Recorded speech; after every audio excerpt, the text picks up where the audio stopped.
நயந்தா பல்கலைக்கழகம் நயந்தா யூனிவர்சிட்டின்னு ஒரு புதுசாக புனேயில் எஸ்டாப்ளிஷ் பண்ண போகிறோம். இந்த CI confederation of Indian industry அவளோட ஜாயின் பண்ணி நிறைய பேர் இண்டஸ்ட்ரியலிஸ்ட் இருக்காங்க. இங்கே தமிழ்நாட்டில் இது கூட இருக்காங்க. இப்போ ரமேஷ் இங்கே இருந்தார் இல்லையா, மங்களேஸ்வரன், அவர் கூட ஒரு ஃபவுண்டர் அவர். ஸோ ஒரு 10-15 பேர் எல்லோரும் சேர்ந்து புதுசாக யூனிவர்சிட்டி ஸ்டார்ட் பண்ணியிருக்காங்க. இது வந்து multi disciplinary liberal arts university. இதில் இன்ஜினியரிங், மேனேஜ்மெண்ட், மெடிசன் அதெல்லாம் அப்புறமா 7-8 வருஷம் அப்புறமா வரும். முதல்ல சயின்ஸ், ஹியூமனிட்டிஸ், சோஷியல் சயின்ஸ் இந்த சப்ஜெக்டில் தான் நாங்கள் ஸ்டார்ட் பண்ண போகிறோம். முதல்ல 4 இயர் அண்டர் கிராஜுவேட் ப்ரோக்ராம் முதல்ல அதான் அதோடு ஸ்டார்ட் பண்ண போகிறோம். இதில் வந்து இவர் இந்த யூனிவர்சிட்டி ஸ்டார்ட் பண்ணுறதுக்கு நாங்கள் வேறு சிட்டிஸ்க்கு போயின்னு இருக்கோம். டெல்லி, கல்கட்டா, பாம்பே, பெங்களூர், ஹைதராபாத் எல்லாம் வந்துட்டு ஒவ்வொரு யூனிவர்சிட்டி ஒவ்வொரு சிட்டிலையும் இந்த மாதிரி ஒரு அவுட்ரீச் ப்ரோக்ராம், ஒரு ப்ரெஸ் கான்ஃபரன்ஸ் வைக்கிறோம். இங்கே வந்து ஸ்கூலில் இந்த 12th standard junior college schools இருக்காலே அவள் பிரின்சிபல்ஸு, அவள் கவுன்சிலர்ஸு அவள் எல்லோரும் கூப்பிட்டு இந்த யூனிவர்சிட்டியை பற்றி நாங்கள் பிரச்சாரம் பண்ணுறோம். இவர் சொன்ன மாதிரி இந்த யூனிவர்சிட்டியில் 50% ஸ்டூடெண்ட்ஸ் வந்து இந்த ரூரல் ஸ்கூல்ஸ், முனிசிபல் ஸ்கூல்ஸ் இந்த மாதிரி பேக்ரவுண்ட்லேருந்து வரவா இருப்பாங்க.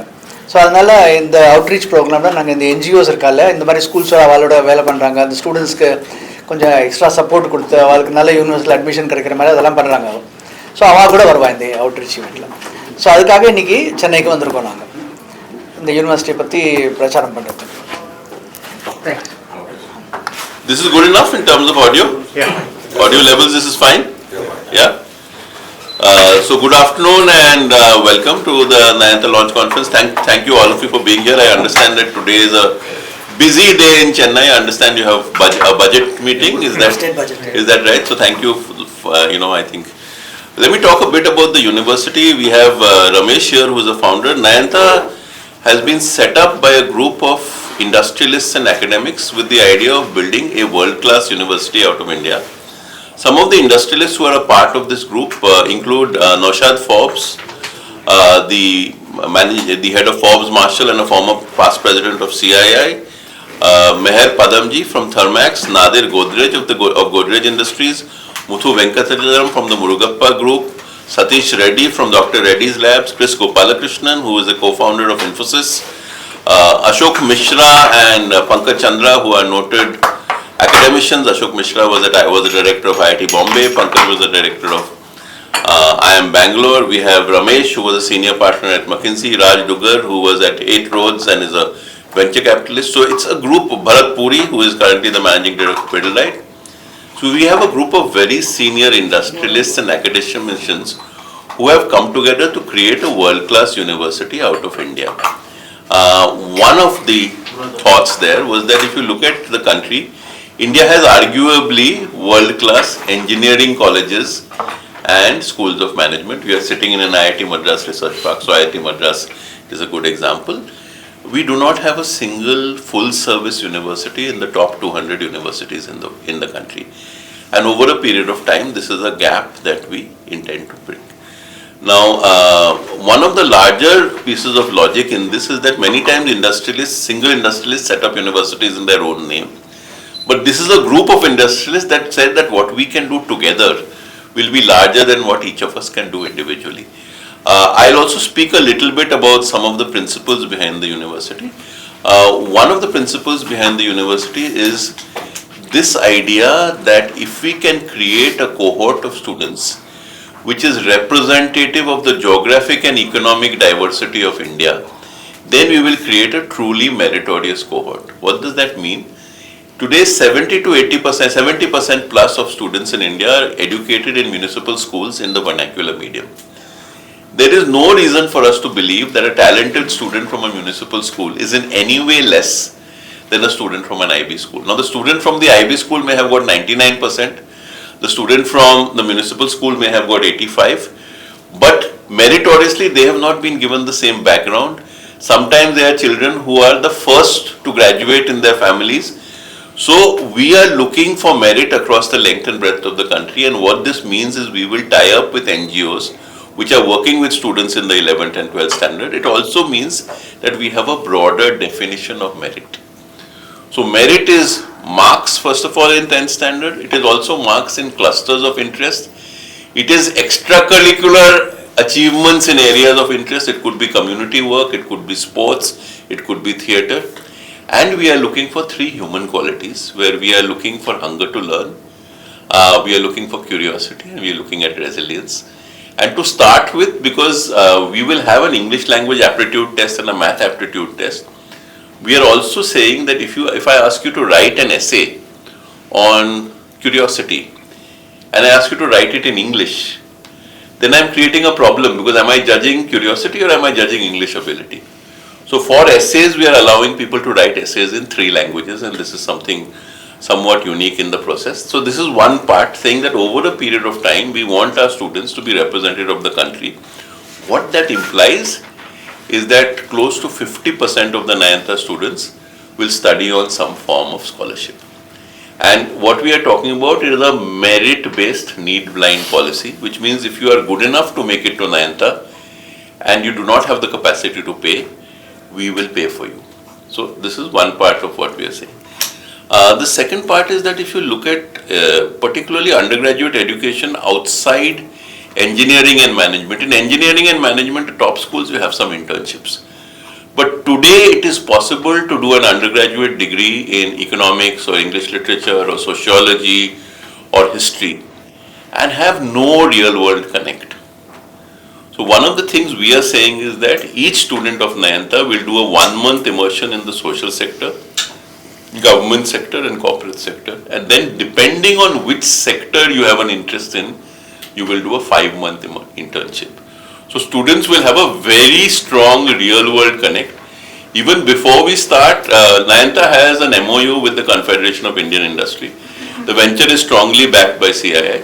So before we start, we have got 19 companies which have signed up to offer internships to our first batch.